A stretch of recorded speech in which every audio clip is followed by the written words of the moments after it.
George Washington. George Washington was born on February 22, 1732, at Pope's Creek in Westmoreland County, Virginia, into a land-owning planter family. His father, Augustine Washington, and his mother, Mary Ball Washington, followed Anglican Christianity, the official church in colonial Virginia. His family line traced back to John Washington, who arrived in the 1650s and gained land through local service and militia duty. Trained privately in mathematics and surveying, Washington began work at 17 under the Fairfax family, giving him early access to land records and property titles. The United States declared independence in 1776, and Washington became the first president in 1789. He served as president from 1789 to 1797, completing 2 terms before stepping down. John Adams. John Adams was born on October 30, 1735, in Braintree, Massachusetts. His father, John Adams Sr., was a farmer, shoemaker, and local church leader, while his mother, Susanna Boylston Adams, came from the Boylston family,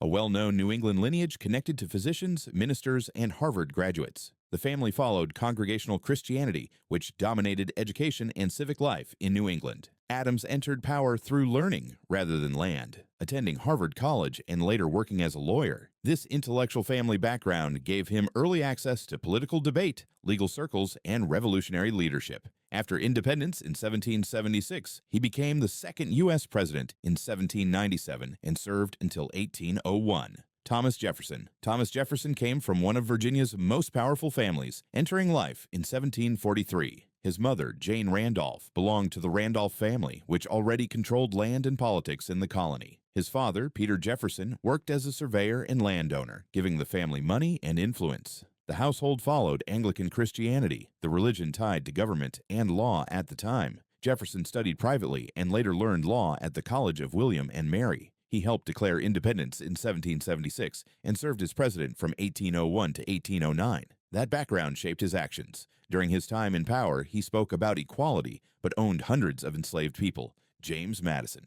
James Madison grew up in 1751 inside a wealthy Virginia plantation family. His father, James Madison Sr., owned large estates, while his mother, Nellie Conway Madison, came from a family linked to colonial land and status. The household followed Anglican Christianity, the religion tied to public life in Virginia. Madison received private education and later studied government at the College of New Jersey, Princeton. After independence in 1776, he helped shape the U.S. Constitution and became president from 1809 to 1817, a period marked by weak military defense that allowed British forces to burn the White House during the War of 1812. James Monroe. James Monroe belonged to Virginia's plantation-owning class, entering life in 1758. His father, Spence Monroe, owned land, and his mother, Elizabeth Jones Monroe, came from a family with local influence. The household followed Anglican Christianity, the church tied to government and public life in colonial Virginia. Monroe learned law under Thomas Jefferson, moving into politics through mentorship rather than long university training.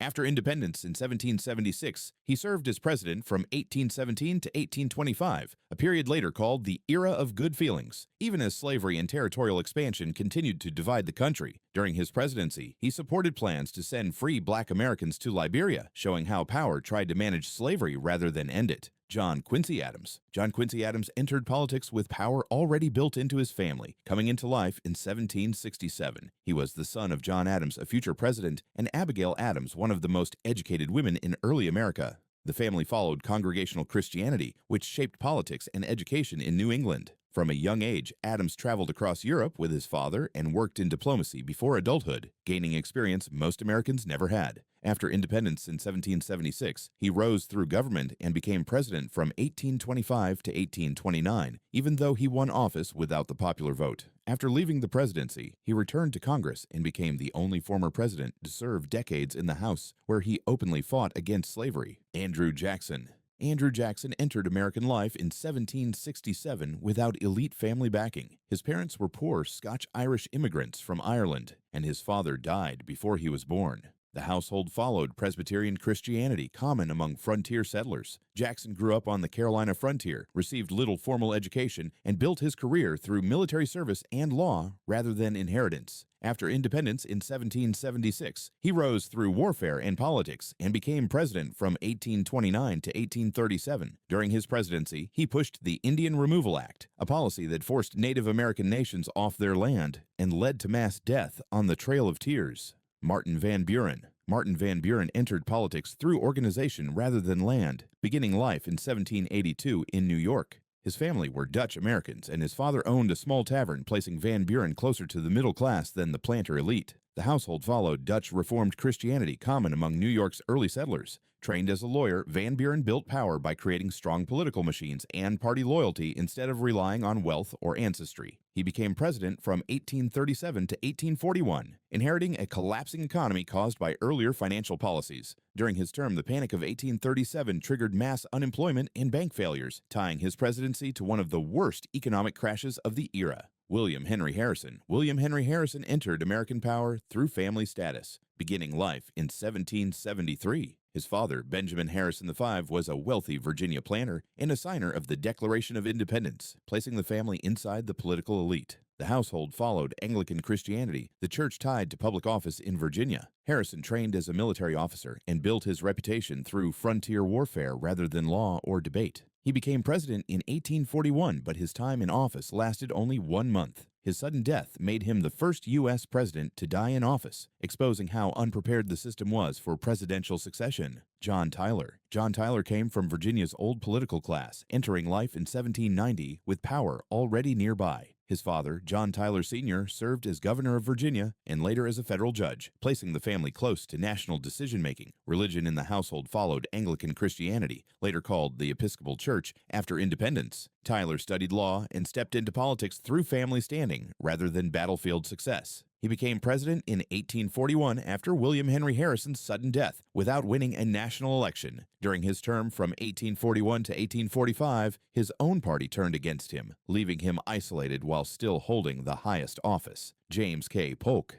James K. Polk entered politics through loyalty and family ties. Beginning life in 1795 in North Carolina, his family were landowners of modest size, and he was closely connected to Andrew Jackson, who became his mentor and political protector. The household followed Presbyterian Christianity, common in the southern states at the time. Polk studied law and rose quickly through party politics rather than wealth or military fame. He became president from 1845 to 1849, promising to serve only 1 term. During that single term, the United States expanded its territory more than at any other time, including the Mexican-American War, which added vast lands while deepening the conflict over slavery.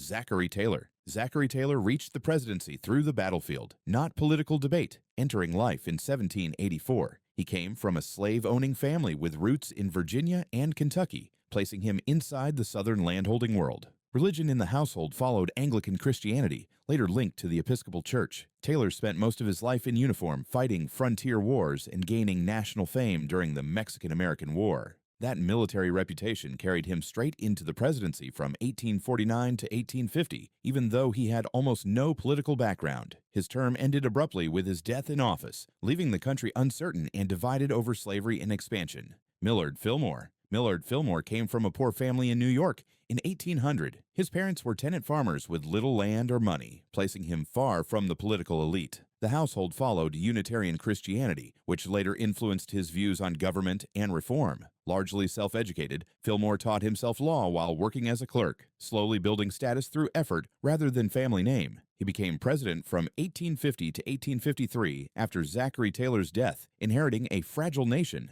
His support for the Fugitive Slave Act tied his presidency to forced slave returns and deepened national anger over slavery. Franklin Pierce. Franklin Pierce came from a politically active family in New Hampshire in 1804. His father, Benjamin Pierce, served as governor, giving the family early access to state power rather than wealth or plantations. The household followed New England Protestant Christianity, common among political families in the region. Pierce studied law and moved into politics through party loyalty instead of military fame. He became president from 1853 to 1857, a period when the country was already under strain. Just before taking office, he lost his last surviving son in a violent train accident, and during his presidency, he supported the Kansas-Nebraska Act, a decision that helped push the nation closer to civil war. James Buchanan. James Buchanan was shaped early in a well-connected Pennsylvania family in 1791. His father was a successful merchant, giving the household money, stability, and access to legal and political circles. The family followed Presbyterian Christianity, common among educated elites in the region. Buchanan trained as a lawyer and spent most of his life inside the government rather than on the battlefield.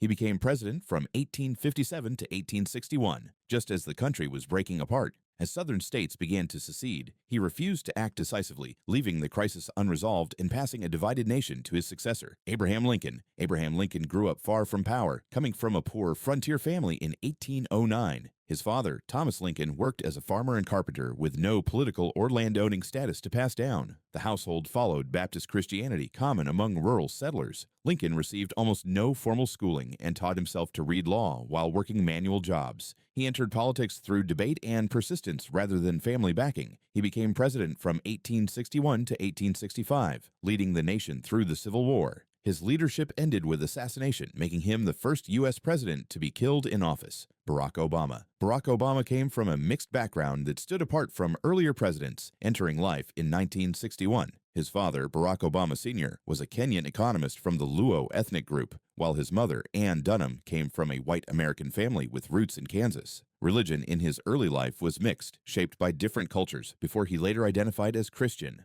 Obama spent parts of his childhood in Hawaii and Indonesia, growing up outside the traditional U.S. power centers. He studied at Columbia University and Harvard Law School, where he became the first black president of the Harvard Law Review. He served as president from 2009 to 2017, becoming the first black president in U.S. history, a sharp break from the country's long ancestral pattern of leadership.